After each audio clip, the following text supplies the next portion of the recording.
Hey there, I'm Tori Soar, and welcome to another Miraculous Season 6 episode review. Today we are talking about Episode 12, Wreckless Driver. Despite this episode being a bit more filler and having a lot less to do with the main plot of the season, it centers around a new character, Aglaé, who many have suspected to be Lila Rossi in disguise. But before we get into discussing my thoughts on this theory and what the episode contributes to it, I want to talk about all the ways in which Wreckless Driver does a fantastic job of centering the importance of mental health and the value of therapy. Spoiler warning for Miraculous Season 6 Episode 12, Wreckless Driver, let's get into it. This episode follows Marinette's new classmate Aglaé, who has developed a crippling fear of all bugs, especially butterflies, as a result of Hawkmoth terrorizing Paris. Her new friends encourage her to go to therapy with Dr. Basika in order to help overcome her phobia, and although it seems to start putting her on the right track, when she realizes she won't be cured of her fear in one therapy session, Aglaé yells at the therapist and storms off, causing Dr. Basika's akumatization into Wreckless Driver. After the Miraculars defeat this villain that's been equipped with the power of instantly alleviating her patient's fears, nearly resulting in Cat Noir revealing his identity, Aglaé is encouraged to try therapy again, and Adrian decides to give it a shot as well. I will expand on the way this episode treats mental health and therapy more specifically soon, but the first major thing I want to discuss is that Wreckless Driver confirms that Max Conte is on the autism spectrum. It means I see things in a different way than you do.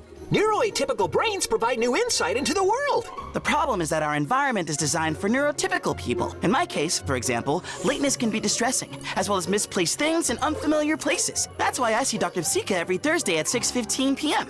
She helps me overcome my difficulties. As someone who is likely on the spectrum herself, I always applaud positive autistic representation, and for it to be so deliberately explained here is fantastic. I've seen some complaints about this representation being applied to the most stereotypical character it could be applied to, since Max fulfills the super genius archetype, which is a harmful assumption that can be placed on all autistic individuals. I do think it is very important to be aware of that stereotype and encourage autistic representation outside of it. However, part of the reason that stereotype does exist is there are many kids like Max whose special interests relate to topics that are considered smart. In Max's case, throughout the entire series, he's been doing that cheesy smart character thing where he's constantly quoting statistics and durations of time. Recontextualizing these moments through the lens of Max being autistic actually makes a lot of sense. One thing he calls out related to his autism is anxiety pertaining to lateness, and keeping track of the passage of time might be an effective way for him to cope with this anxiety. You're 3 minutes and 37 seconds late. Everybody's already inside. Another very common trait associated with being autistic is struggling to read social cues or connect with others, and Max keeping track of and calling out statistics like this is a very concrete way for him to attempt to connect to his peers, while still relating it to the things that he's interested in. The entire existence of Markov also ties into this, as Max creating his own best friend that truly understands him may have been a way to help him feel more grounded. Which, side note, as much as I adore the Season 6 redesigns, what the actual fuck did they do to Markov? Like, his original design is so solid, I don't know why they completely changed the way he looks. I hate this new design. But I think the most important thing about Max being revealed as autistic is that it's not surprising, nor does it feel like it's just because he's smart. It's something we can look back on in the rest of the series and see how his behavior correlates, and I think it also recontextualized both of his akumatizations as gamer really interestingly as well, since it's pretty safe to assume that video games are one of his special interests, and in both cases he feels like his special interest is being downplayed, with him being kicked out of competing in the tournament in favor of Adrian and Marinette, and no one having the time or ability to playtest his game. She doesn't want to play your dumb little video game.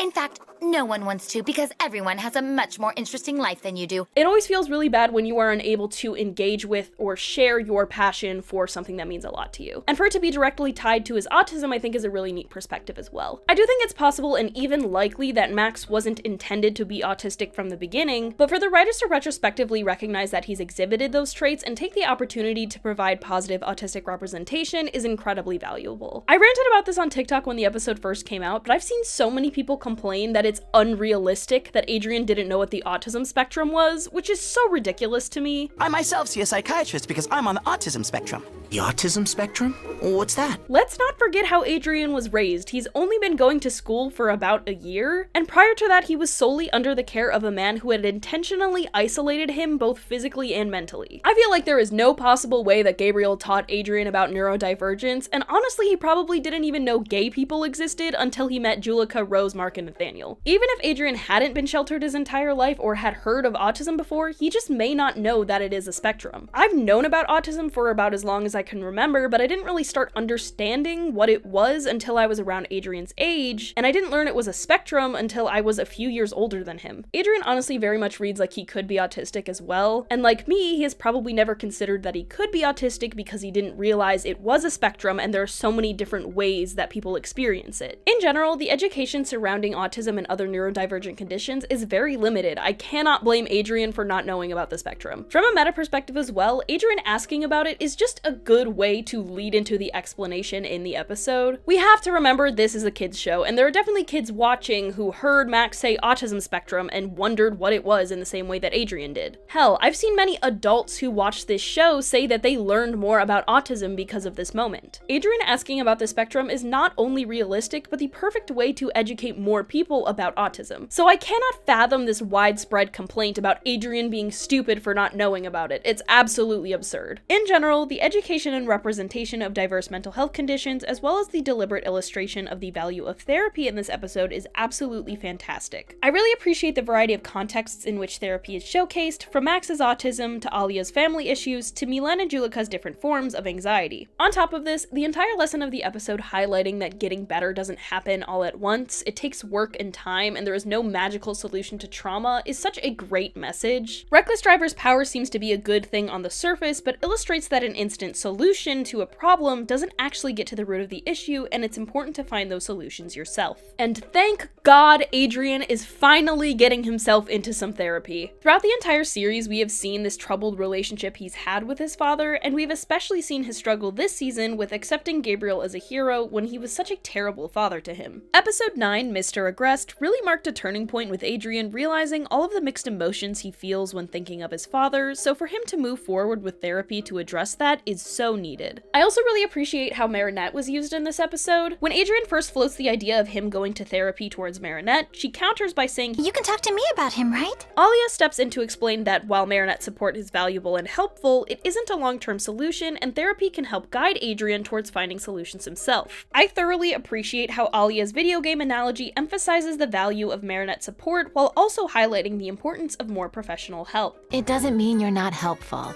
Adrien can talk to both of you, but you'll be there to support Adrien while Dr. Pasica will heal him. As much as there is obviously the underlying issue of Marinette hiding Monarch's identity from Adrien, and thus he cannot properly heal and move on from his trauma with his father without having the full picture, as well as the fact that Marinette definitely needs therapy herself, I do think it is really sweet how Marinette realizes by the end of this episode that she can't do everything for Adrien. He isn't a baby and is his own person. And I do think this is also a step in the right direction for Marinette realizing that keeping Monarch's identity secret to protect Adrien isn't a fair choice for her to make, which Rena Rouge scolds her about in the previous episode. On a more personal note, Wreckless Driver is another example of how well this show portrays anxiety, which is something that means a lot to me as someone who had crippling anxiety and frequent panic attacks when I was in high school. Although Aglaé's condition is specifically related to a phobia, I find the way that she describes her anxiety very relatable. There's one line in particular where she mentions desperately wanting to be able to join her friends in the butterfly house but being unable to. I really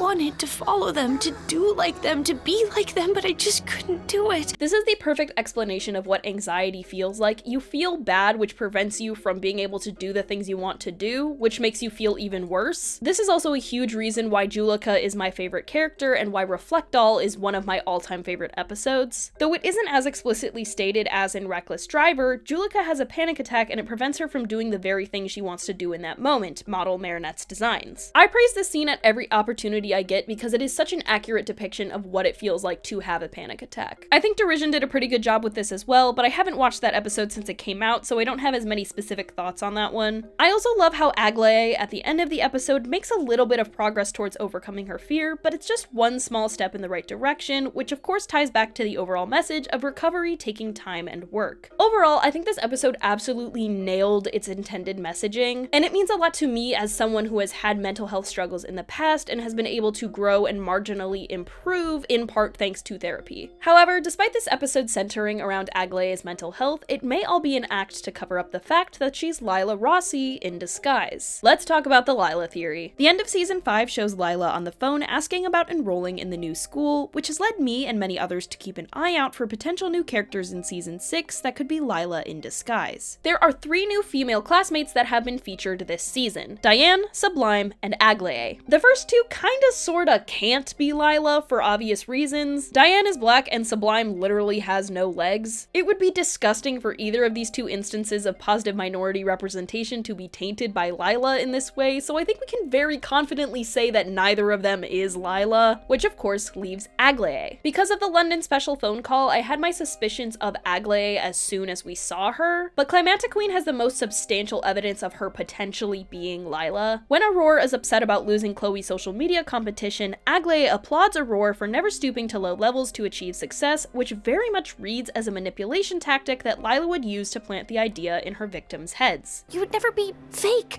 or demean yourself by spreading gossip about famous people. It's not worth winning a contest if it means being untrue to yourself, even if it is to get something you really, really want. There's also a visual parallel between Aglaé and Chrysalis talking to Aurora, and especially since Aglaé is encouraging Aurora not to do the wrong thing tangentially leads to her akumatization, this parallel feels a lot less like coincidence. I of course mentioned this in my review of the Dark Castle, but Aglaé is the one that calls out Marinette is missing from the picnic, and at the end of the episode, Lila also calls out this fact and how it relates to her suspecting Ladybug's identity. In Wreckless Driver specifically, we learn that Chrysalis's first public akumatization was Aglaé as Lady Butterfly. Considering we know Lila isn't opposed to akumatizing herself, it's very possible that she figured the best way to debut as the new Hawkmoth was to use herself. However, that's about all of the evidence there is to suggest that Aglaé could be Lila. It's flimsy at best as it relies on a lot of hypotheticals and speculation, and Wreckless Driver actively makes the theory even less plausible. One of the things I'm most frequently seen cited as evidence for the Aglaé equals Lila theory is the visual parallel from Climactic Queen, but that same logic could apply to Luca asking for Ladybug's Miraculous and Mr. Agrest, and the way Chrysalis holds their victims in their hand during the akumatization. I could be very wrong about this, but Luca is one of the top characters that I am fairly certain has absolutely nothing to do with Chrysalis, so the foundation of the Aglaé Lila theory pretty immediately starts to crumble. But the biggest reason I'm certain Aglaé isn't Lila, and will personally be quite annoyed if she is just how in-depth they explore her phobia and how real her emotions are throughout the episode. It would be so strange to have an entire episode dedicated to Aglaé's mental health and then to completely throw it away because she was faking it the whole time. It would also completely demean the incredible messaging of the episode, as the entire thing would be founded on one of Lila's lies. We also know that Aglaé's intense phobia started way back in Timebreaker from season 1 when Alex's akumatization caused Aglaé to disappear. It would be absurd to associate her with a very early season 1 episode before Lila was even introduced, all for the sake of this twist. Also, Dr. Vasica said she talked to Aglaé's dad on the phone, and we know Lila only collects moms, so they obviously can't be the same person. On a more serious note, as much as it was fun to entertain the idea that Aglaé could be Lila, I am firmly against that theory being true in the wake of Wreckless Driver, since I loved the portrayal of her working through her phobia in therapy, and that positive representation is soured by the assumption that it is all an act. There's an alternate theory where Aglaé isn't Lila herself, but is instead being blackmailed or threatened to help Chrysalis in some way. It could not only help contextualize her intense phobia of being akumatized again, but also sheds light on her sounding so scared when pointing out that Marinette is missing from the picnic in the Dark Castle. There's also a moment in that episode where she calls out how horrible it would be if the new butterfly holder was never defeated and Alex had to remain in the burrow forever. Until Ladybug and Cat Noir defeat them. Which also means if they don't win,